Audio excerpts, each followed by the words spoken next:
sure. Yes.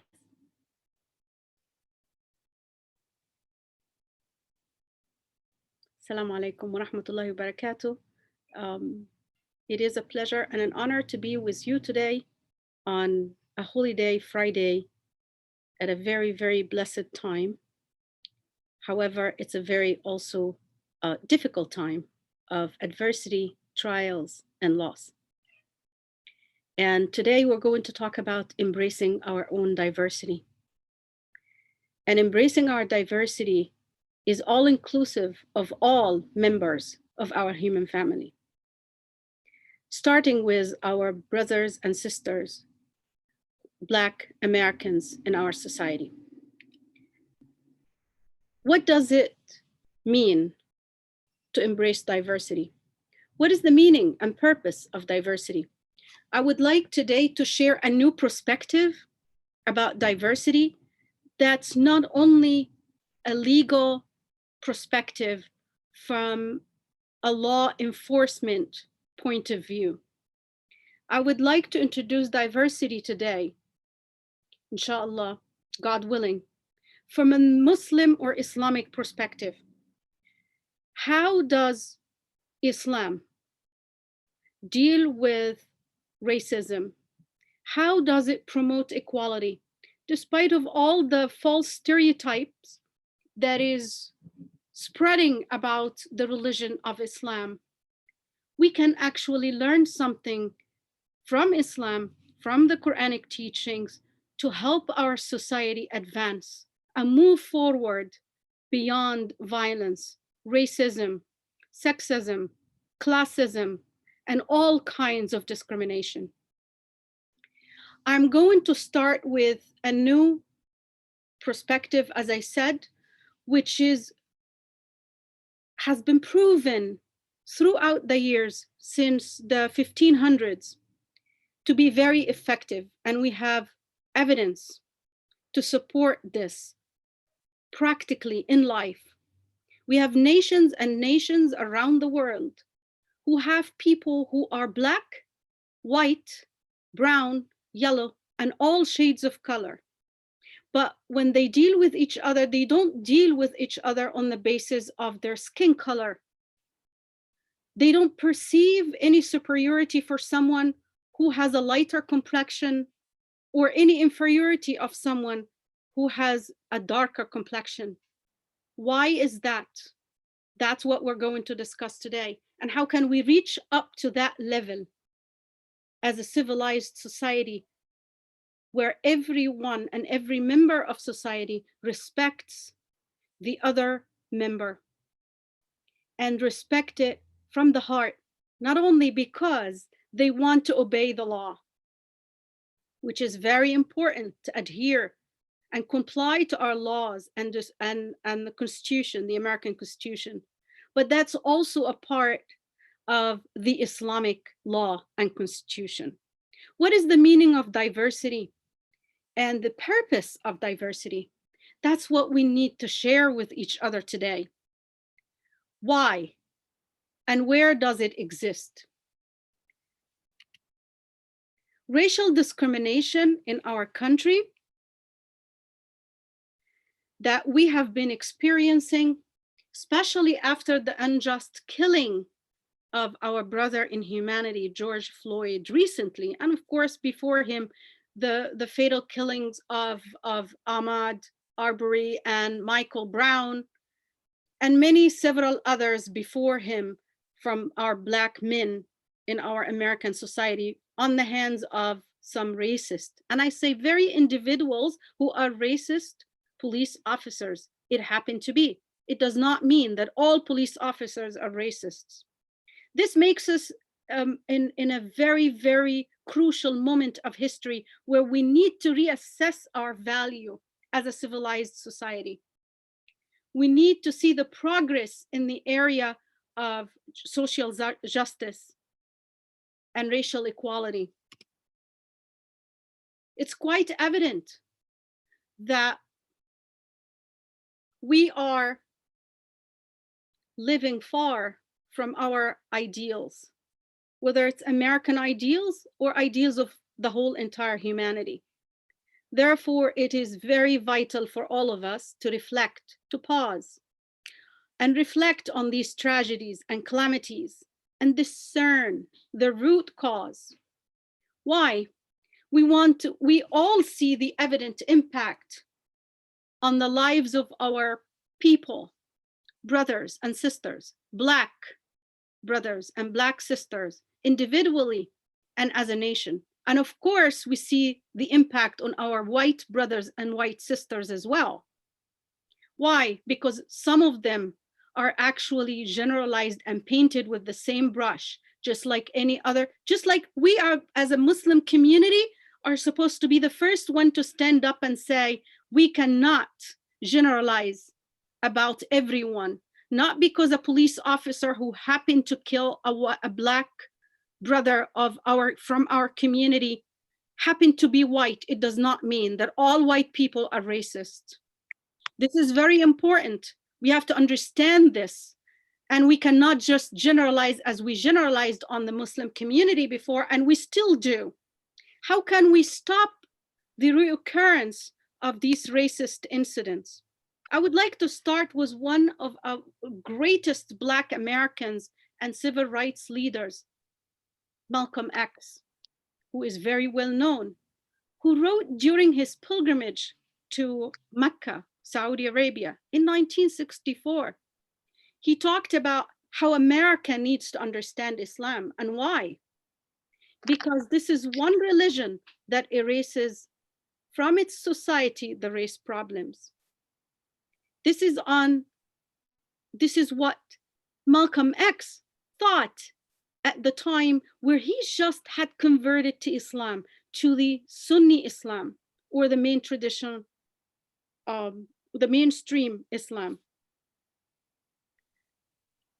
Meaning not just Sunni, but I'm saying breaking off the Nation of Islam and actually correcting their views that white people are not evil.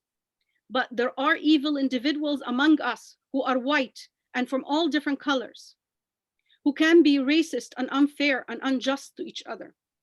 Why? Due to their ignorance, or maybe due to their deliberate denial of the knowledge that they receive, whether from society or from the religious institutions, or from the only nature of our humanity as human beings who are supposed to be, by the name of our species, humans, the most humane, the most compassionate, the most empathetic, the most loving, the most caring. Throughout my travels, Malcolm X said, in the Muslim world, I have met, talked to, and even eaten with people who would, in America, would have been considered white.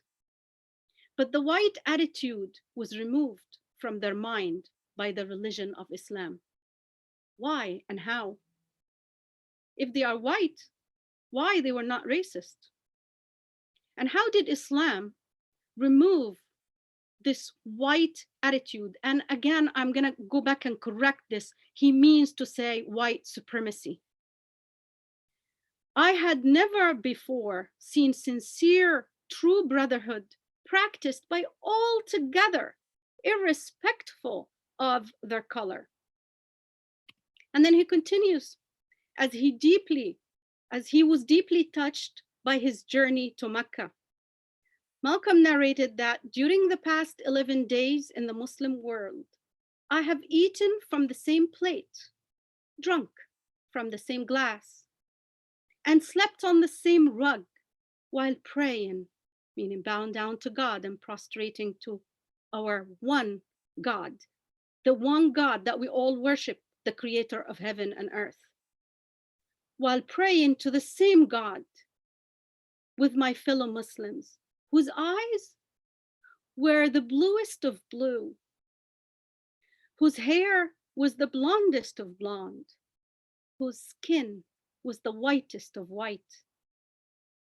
And their words and in the deeds of the white Muslims, he felt the same sincerity, as he says, that I felt among my brothers African Muslims in Nigeria, Sudan, and Ghana.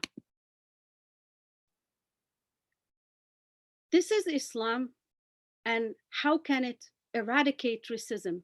Not just by the enforcement of laws, which is very crucial and important, but by a change of heart.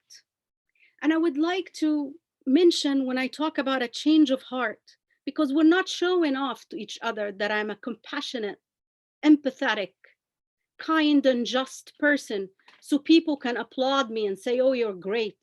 Now you're dealing at a very honest level. You have to ask and question your heart, your own heart, and witness your own self, and be a judge on your own self, as Islam always asks us to do. How can we reach a change of heart? While enforcing the laws alone cannot completely eradicate racism, and we know why, because once in the absence of the observation of someone who can actually enforce the law, people can actually violate the laws. But how can we eradicate racism? While the enforcing the laws alone cannot completely eradicate racism and all forms of discrimination, of course, understanding the meaning and respecting the purpose of diversity can. How? What's the meaning of diversity from an Islamic perspective? And I'm saying this, and I want to pause here and remind you that once you receive knowledge, you're responsible for this knowledge. You're responsible to act upon this knowledge. You cannot just learn and unlearn what you've learned, unless if you want to deny the knowledge and deliberately deny your knowledge and continue to act with a racist attitude. And this is for all my brothers and sisters of all races and of all gender and of all socioeconomic class. It's not only for the white or the black. It is very important that we reflect on the Black history in this country since 1620, which has been now 400 years of suffering and endurance beyond imagination and description. It is crushing to our spirit and our hearts to see this happening every day to our human fellow brothers, Black Americans, as well as our fellow sisters, Black sisters or Black Americans. What's the meaning of diversity? And please remember, and please do not ignore or overlook or deliberately live in denial of this knowledge. The meaning of diversity in the Quran, as the Holy Quran teaches us, it teaches humanity that diversity is a deliberate act of God, manifesting in each and every living thing, included but not limited to plants, flowers, animals, and even mountains. And these are things that we can look at and see, even abstract concepts that we're going to learn about later on, after we see how does diversity manifest itself in every and all living things. Here's a verse from the Quran that says, do you not see that Allah means God in Semitic languages. It is the second part of the names of angels and some of the prophets, like Gabriel, Gabriella, which means Gabriel of Allah, right? Ishmael, Emmanuel, and Emmanuela. Do you see? So what is El or Allah? It means God or of God. Michael, Michaela, right? Or Mikala, which is Michael of Allah. I want you to understand that the word Allah is the word for God in Semitic Arabic. And of course, Elohim, which we use and share with our brothers and sisters who are Jews, is also another word that we all repeated in our prayers, just to show you that our God is one, and our God is the same God, the creator of heaven and earth. Don't you see that all that Allah, God, sends down rain from the sky and produce thereby fruits of varying colors. And the mountains are tracts, white and red, of varying shades, and some of them are extremely black. This is the Qur'an, chapter 35, 27. So here it says the fruits and the plants and even the mountains, they have different colors. And we all see that. Some mountains are white, some mountains are brown, some mountains are beige, some mountains are black or smoky mountains even. And the Quran continues to say, and among people and moving creatures are grazing livestock, animals, are various colors, similar, which means similarly to plants, to fruits, to mountains, even animals come in various colors. We see all kinds of bears. We see white bears, brown bears, black bears, and we, humans, the same human, who may call each other by our color or skin color, we say they're all bears. But when it comes to human beings, we are reluctant to say, we're all human beings, we're all the same. Yes, absolutely, we're all the same in the eyes of God. And we are, therefore, should be the same in our own eyes if we are to acknowledge this fact. And indeed, those who revere Allah or revere God from among his servants, those who revere God from among his servants or believers are those who have knowledge. What kind of knowledge? We want to know. Indeed, Allah, God, is exalted in might and forgiving. He is mighty, he can crush us, he can end this life in 1 second, and it happened in history, of course, in history of religion. If you know about Noah, where the whole humanity stopped with a click of a button and restarted again, with few, only with those who had the quality to continue to live and survive. But God is also forgiving, because we're humans, we're vulnerable, we make mistakes. But the best of us are those who make mistakes and repent and acknowledge their mistakes and then change their behavior accordingly. And this is the Quran 35:29. And one of his signs, now this is so beautiful, because it does not only talk about the colors of plants, animals, and people, and mountains, but it also talks about the diversity that actually makes us who we are. There is diversity also in our tongue and our language, and we all know the biblical stories of Babel, where people spoke one language and then they all differed and then they all started to speak different languages. But despite the fact that we speak different languages, we express the same concepts of love, compassion, empathy, justice. It's the same concept, despite the fact of that we may speak different languages, but we feel and we think in the same way. Our capacity to understand, to comprehend, to conceptualize concepts is the same. So no one can have an excuse due to the fact that they speak different language or they come from a different nation, not to mention something as superficial as a skin color. And one of his signs is the creation of the heavens and the earth and the diversity of tongues and colors. It said clearly, most surely, these are signs, of course, in this for the learned, for the knowledgeable one, for the person who actually ponders and understands. The diversity of the universe, of course, look at the word universe. It's one unit, yet it's versified. Even the language that we speak in English, when we say universe, it's one unit, one world, yet that universe, unit, is diversified. And that's what makes its beauty. Why? What's the purpose of diversity? The diversity of the universe is for its optimum function. Each one complements the other. We have this inner dependency or interdependent relationship with one another, that none of us is knowledgeable about all things, that none of us is capable of all things, that none of us is capable to function in this universe alone.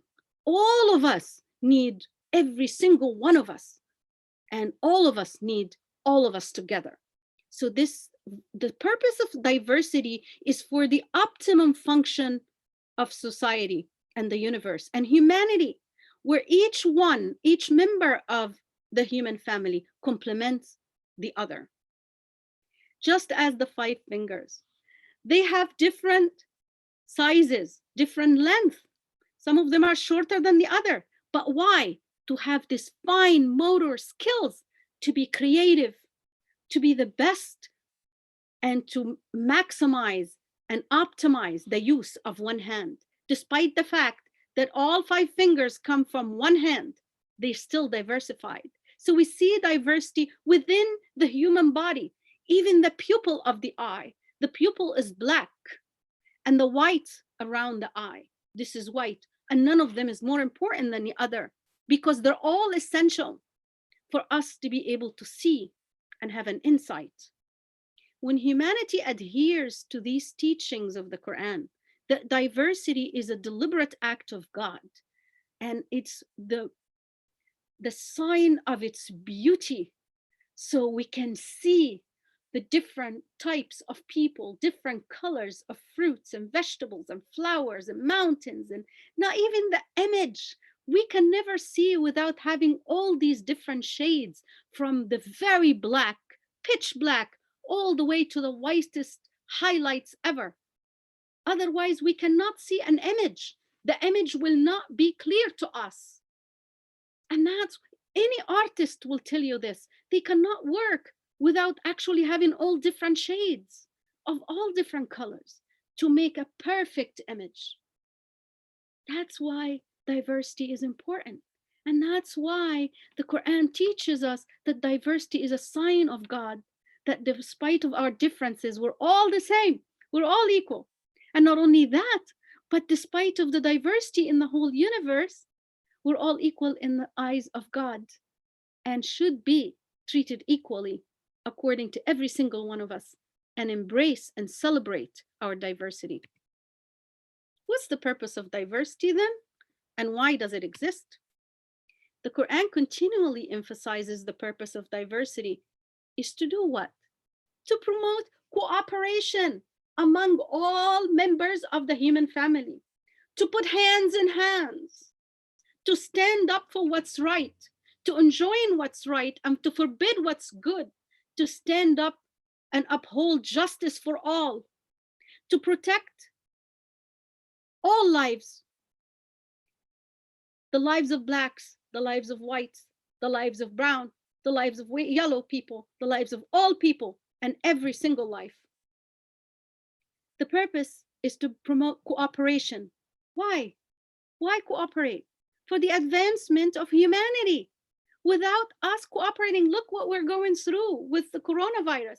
We would love to have someone from any other nation or from any race to discover a vaccine that would help all of us. We're all in it. We're all in the same boat. If we sink together. If we're saved together. And if that did not teach us a very big lesson to remember and relay back to humanity and the new generations to come, then we have not learned from our experience and trial. And that's the whole purpose of going through trials and adversity, is to learn, is to advance. So the whole purpose of diversity is to be able to cooperate together, to put hand in hand and advance, work on the advancement of humanity by getting to know one another, by learning from one another, and most importantly, by recognizing that the noblest of us, or the most respectful and the most dignified of us humans, is not the white, nor the black, or the brown, or the yellow. The most noble and the most, I would say, the most respectful and the most worthy, let's put it this way, and the most valued among us humans is what? Is the most conscious of God. I am not a believer. I don't believe in God. I would say, don't bother. Your belief is your own choice. God did not compel us, and says clearly in the Quran, there is no compulsion in religion. And we're not to compel people to believe in Christianity, Judaism, or Islam, or Hinduism, or Buddhism, or any religion, or any organized religion. You have that right. Deal with it. That's your own choice. Religion is a very intimate and personal relationship with God, the Creator, the one from whom we came, and the one to whom we shall return. That's what it says from the Islamic perspective.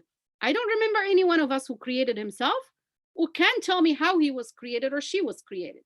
And I don't remember any one of us, no matter how powerful, rich, or I would say knowledgeable, who was able to stop himself from dying and go in total submission to the one who created him. Or if you want to say to nature, I would say, when you say everything is up to nature, I would say you're making the human being very insignificant, because you're showing that there was no purpose for creation. And it was just an act of nature by accident. That's fine. Whichever point of view you want to adopt or embrace, that's up to the person. It's not up to anyone. But I have to be genuine enough, and I have to be honest enough, and I have to be caring and loving enough and compassionate enough to share with you my view, or the Islamic view, rather. So at least you have received the knowledge. If you want to deny the knowledge, deliberately deny the knowledge, and live in your own denial, again, that's your own choice. But at least I was honest and sincere enough to convey that knowledge.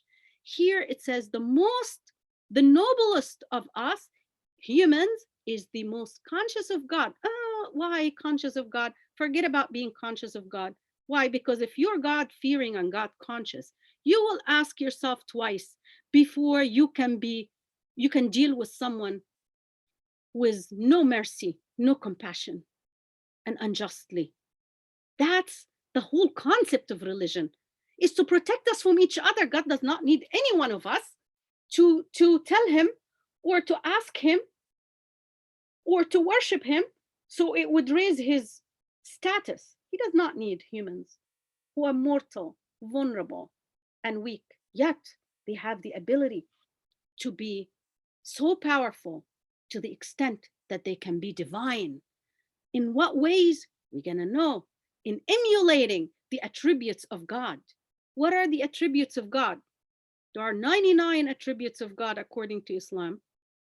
Beautiful attributes.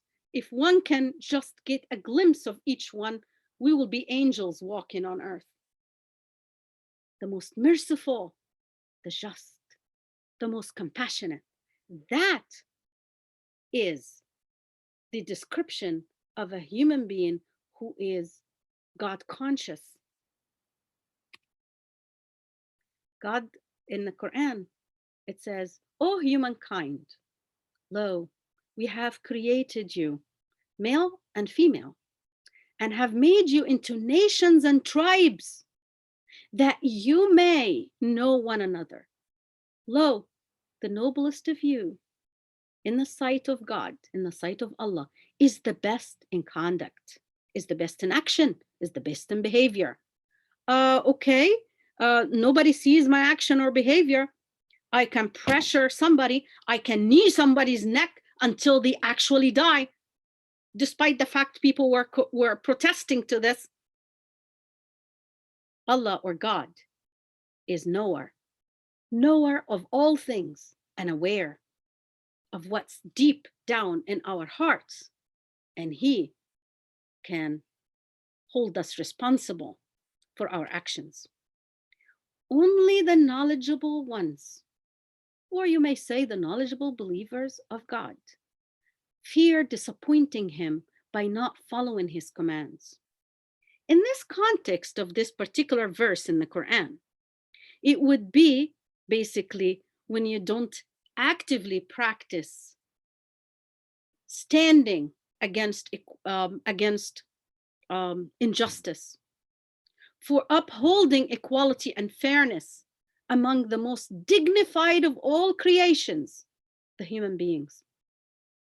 God says in the Quran that human beings are the most dignified of all creation, and therefore they need to be treated with dignity. If you hush an animal away, you will not break their spirit the same way that you would break a spirit of a human being when you humiliate that human being, whether it's a black, white, brown, or yellow, whether it's a woman or a man, whether it's an old person or a young person. Why? Because humans are the most dignified of all creations, and they deserve nothing less the most dignified treatment by their fellow humans. The criterion by which a person is determined now in Islam is good character, not the race, not the gender, age, or class, or any other criterion. It's the good character, the character that is compassionate, empathetic, merciful, and above all, just. If you're not just to your fellow human being, how can you consider yourself humane? The adjective, the very adjective that is derived from the name of our species, humans, because they are humane. I want to mention again that the same race, and within the same race, people could be racist and find factors to justify discrimination. And we see this every day within the same race. People can be sexist within the same race. People can discriminate based on class. Within the same race, people can discriminate based on many factors, even sometimes insignificant, like the weight or the height or the body type. Then it's not enough actually to stop discrimination against our Black brothers and sisters in the US.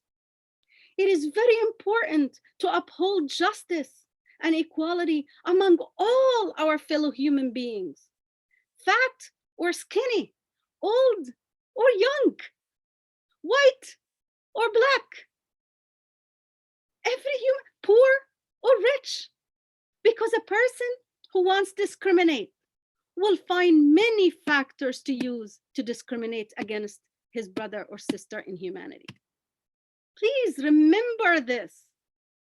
This is, when we talk about justice, we have to talk about justice and equal treatment for all and every person.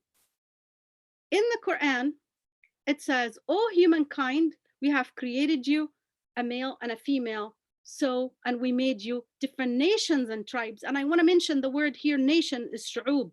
And shu'ba in the Arabic language, it means what? Branches. Aha, so the word nations, different nations.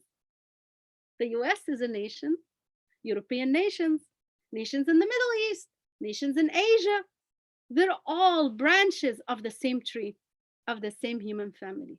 What a beautiful description when you actually delve into the word and try to understand its full meaning.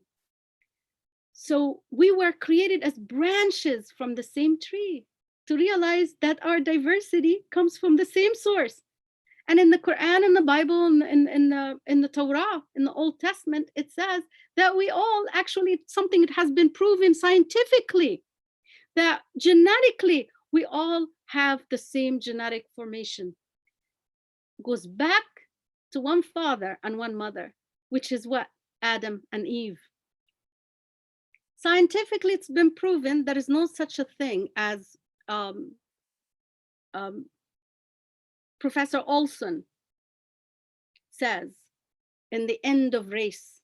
He says there is no such a thing as pure race. It's been genetically proven that all of us are of mixed races.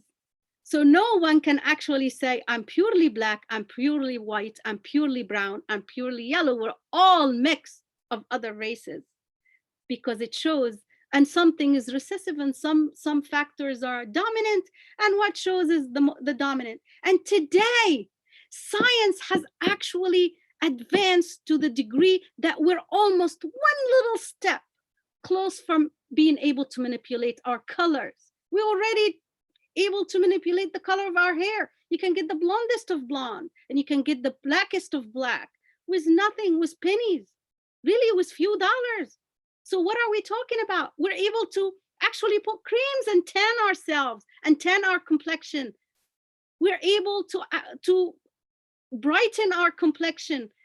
Now, when we are actually able to manipulate our colors, haven't we realized how superficial this judgment that's based on racial origin is, or the skin color? So superficial. It has no depth in it. And we still buy into it, into this idea. Let's please ponder and think and actually make logical argument, because this argument is not logical argument. It's not a strong argument at all. There is no evidence. To the contrary, all evidence shatters this argument of race or complexion or color. God created us, so we know that the best of us is the best in what? In action. God says that the human was created of the best, to be the best of all creations, and to be the most dignified of all creations.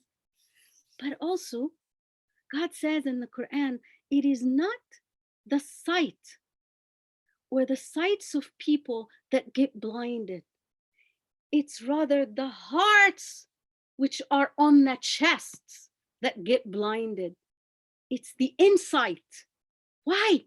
Because people don't usually have hearts that has compassion.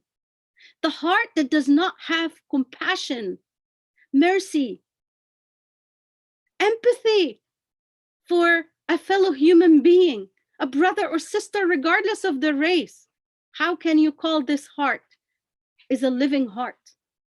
It's basically a dead heart.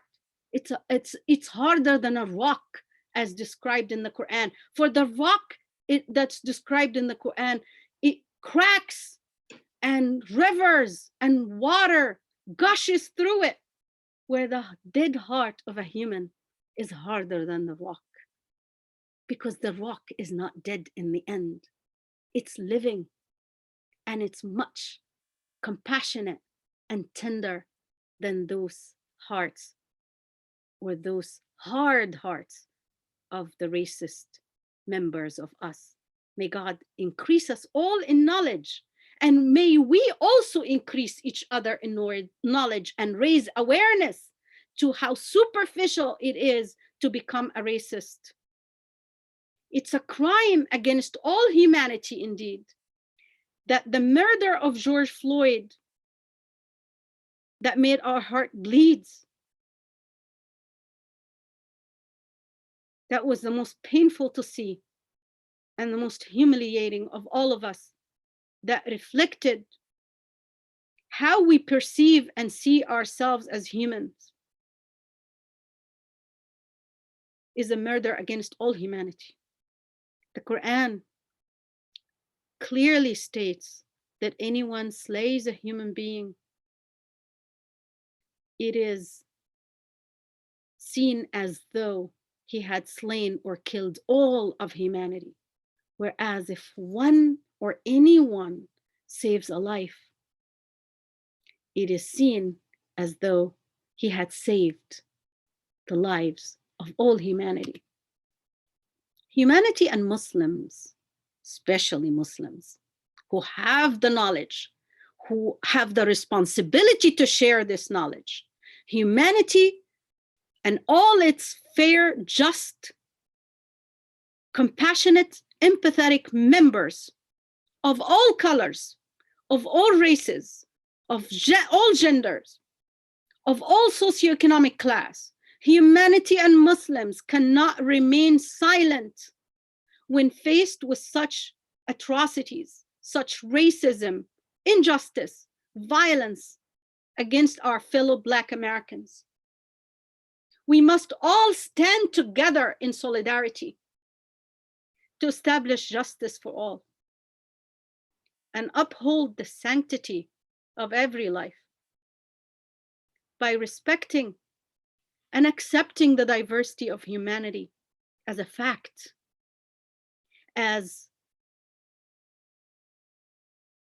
the only way to the advancement of our humanity, and embracing the uniqueness of every member of our human family. I want to end with this beautiful sermon.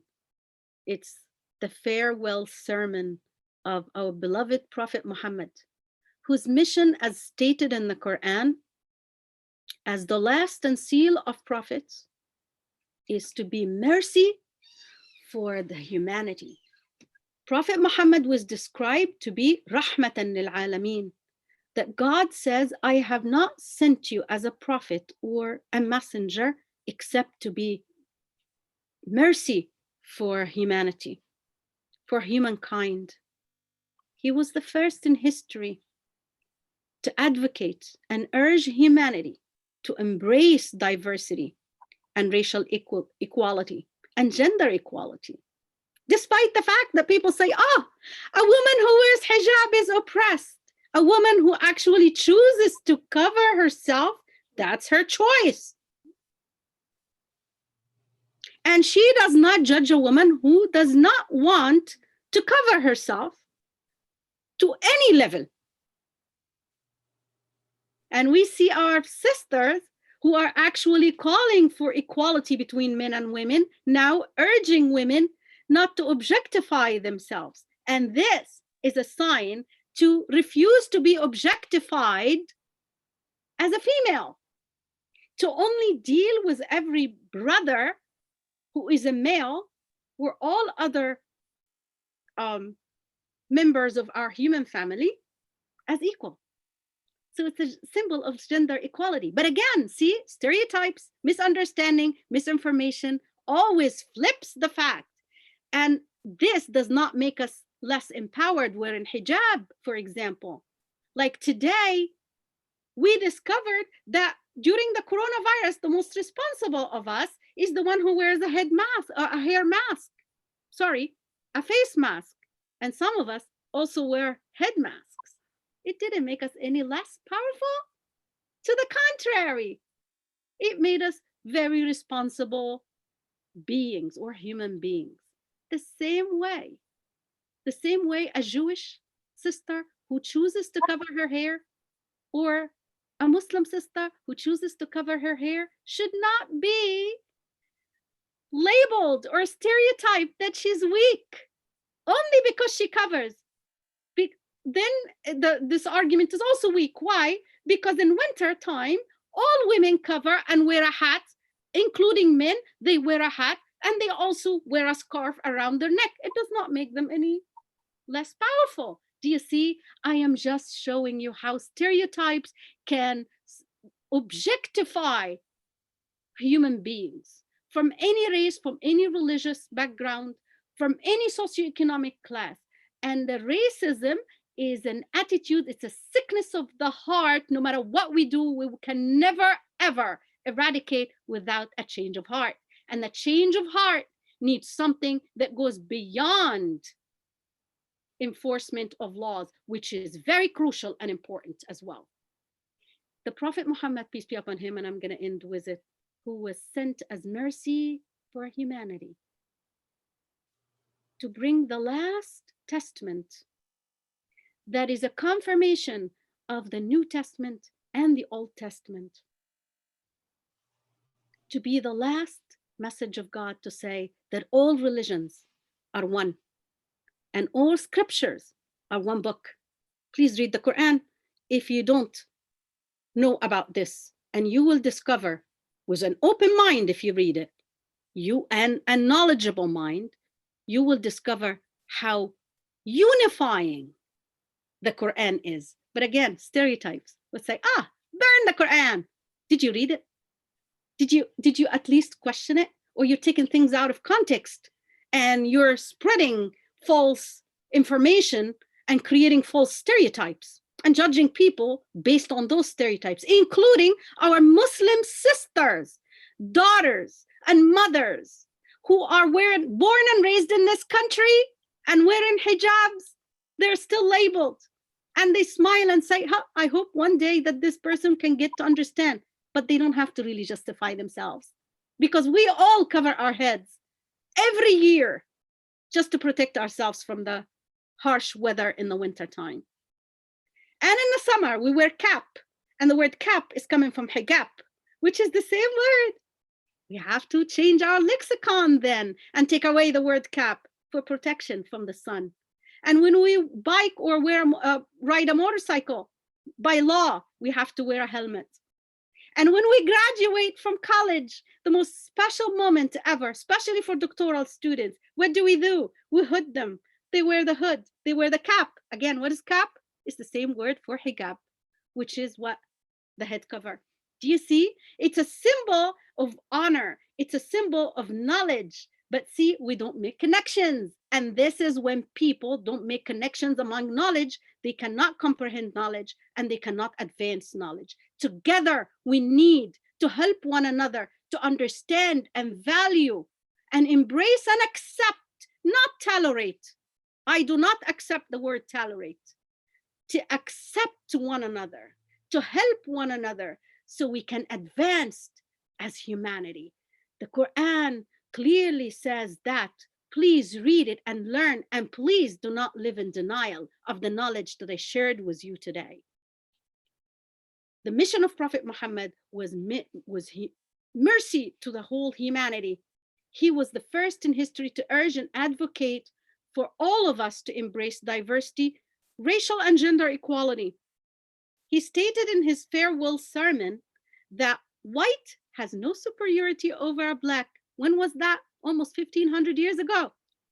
He did not see the whole struggle of our beloved Black brothers and sisters in the US was not in existence at that time.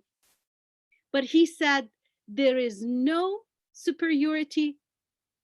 The white has no superiority over a Black, nor does a Black have any superiority over white, except with piety and good action, character and good action. And that is the criterion of nobility.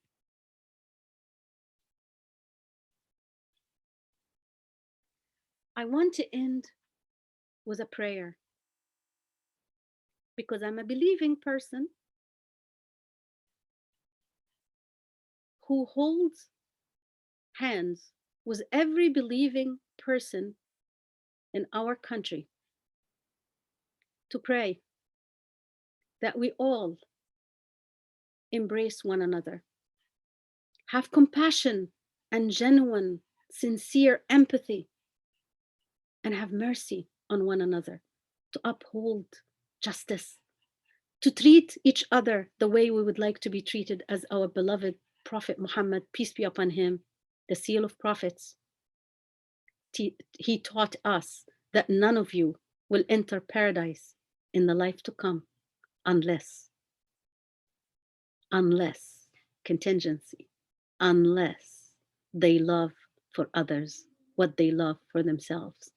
Just like our beloved believing members of other faith communities, love for your neighbor what you love for yourself. But at the same time, we have to have voice. We have to stand up against any form of injustice or racism against any member of our human family. And the most compelling of all today is our Black brothers, to protect them from the brutality of some of our racist police officers. And we wish that the ones who are knowledgeable, the police officers who are knowledgeable, are able to create programs and teach those who are ignorant how to teach human beings with dignity, justice, and above all, mercy and compassion. Thank you very much. Assalamu alaikum wa rahmatullah. May peace be with you. Sister Heba, thank you so much for a very beautiful talk. We're very happy. It was very enlightening, especially in this time, to tie it in, because we see so much on the news, but to tie it in from an Islamic perspective, that was very good. A few people did have some questions, and I'd like to, if you have some time, if you could answer some of these questions. Sure. One of the sisters from our community asked, how do we make sure that racism and these racial prejudices that are there don't exist in our education system, and if they do, how can we teach our children otherwise to kind of protect from this? Do you see? We need a very systematic educational curriculum that directly and deliberately addresses racism, and directly revise our curriculum to make sure that there is no racist views or perspectives in our curriculum, because there is nothing worse than a child or a helpless student who's sitting under the power of a teacher or a professor from KG all the way to doctoral student, feeling that I am being belittled and disrespected and discriminated against in the classroom and has no power to defend myself. This is a very, and I also urge educators and professors who have the responsibility to treat all their students equally. Once in my class, you are equal to everybody else in my class, and you are in my heart forever, regardless of what religious beliefs, gender, class, or any differences, including, of course, racial differences. We need laws, and we need to enforce our laws, but in addition to our laws, we need to spread the awareness and the knowledge that would change the hearts. Otherwise, we haven't advanced for how many years? It's evident that it's not working. So we need to change our plan and our planning on how to eradicate racism in all its forms and manifestations. This is very crucial. Yes, very true. Very true. Thank you very much. And we have one final question. Sure. Nowadays, there's some Muslim family members. This one person asked that she has some Muslim family members who don't feel that the oppression that the African American people have gone through, from slavery to to segregation in the South, that doesn't affect the African American people today, that those past injustices don't have an effect. How would you respond to that? What do you mean they don't have an effect today? That they feel that the history of slavery does not have an effect on people today? That's what there's one woman said, that she has some family members who don't feel that, I don't agree with it, who don't feel that past, that what happened many years ago is still, that the after effects aren't still affecting the African American community in the present. The African American community, how would you respond to them? By de facto, the African American community in the present are going through a very, very difficult time of suffering and humiliation. And if we see this and do not act to it, how can we call ourselves humans? Because we will not be humane then. Do you see? It's very important, because history repeats itself with different people. I am sorry. If you're white and not discriminated against today, you can guarantee that you will not be discriminated against tomorrow by an African American or Black man or woman. In history, if you read history, even Pharaoh's time, who enslaved the Jews, right? See, history repeats itself with different people. The current time now, or for the past 400 years in the US, these people unfortunately happen to be the African Americans or the Black people. And if we don't stand up for them, it will be our turn, whether we're white, brown, black, men or women, poor or rich, old or young. There will be many different forms of racism and discrimination that we will never be able to stop, because again, the Quran describes it as a sickness in the heart. And if we don't stop the sickness in the heart, it will take over and will make all of us sick.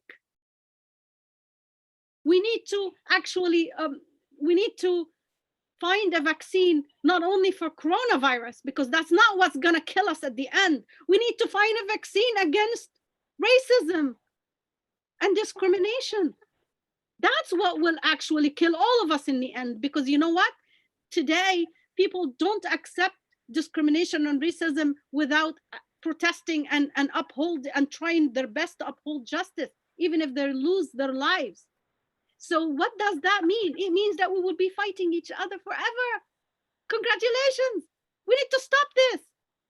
We need to stop this sickness and find the vaccine and make our people immune to racism by actually being fair, just, and standing for what's right, enjoining what's right, and standing against what's unjust and unfair, to promote justice and equality for all humans, not just African Americans. But in the moment, who is under the most, I would say, the most, I can't describe it. It's very difficult.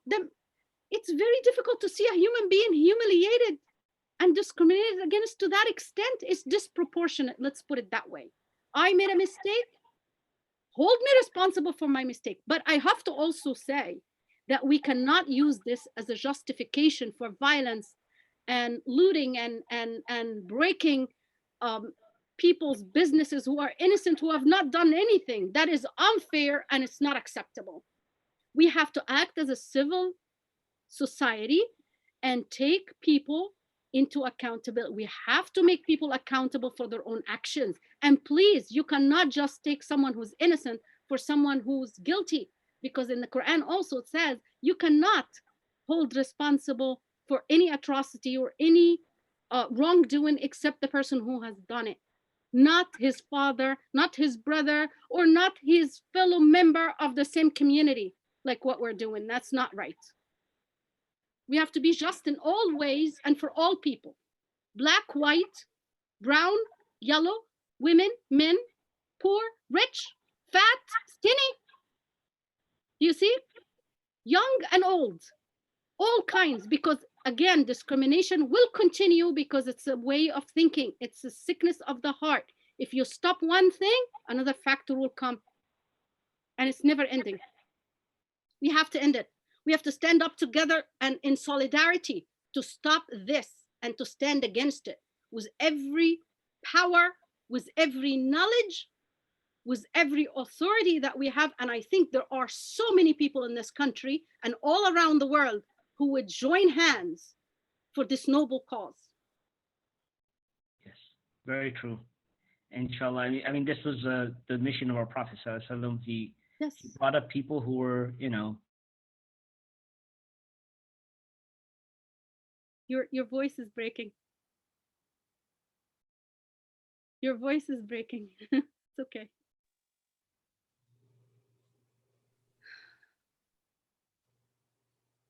Who if you would please repeat what you said, because your voice broke a while ago. Sorry. Yes, may we be amongst those people that the Prophet Sallallahu Alaihi Wasallam, maybe the way he brought people, he brought the people in society who were looked down upon the most, he brought them up. And may we try to revive that sunnah. He didn't bring them up. He actually respected the dignity of them as humans, as God commanded us all to do in all scriptures, in all religions. That's true. May we be amongst those people who revive that sunnah, inshallah. Who revive that tradition, yes, inshallah, God willing. Thank you very much. Okay. And thank you very much for giving a very lovely speech. And the blessings of God be with all and every one of us. Ameen. Thank you. A greeting of peace. Assalamu alaikum Wa alaikum wa salam. rahmatullahi wa barakatuh.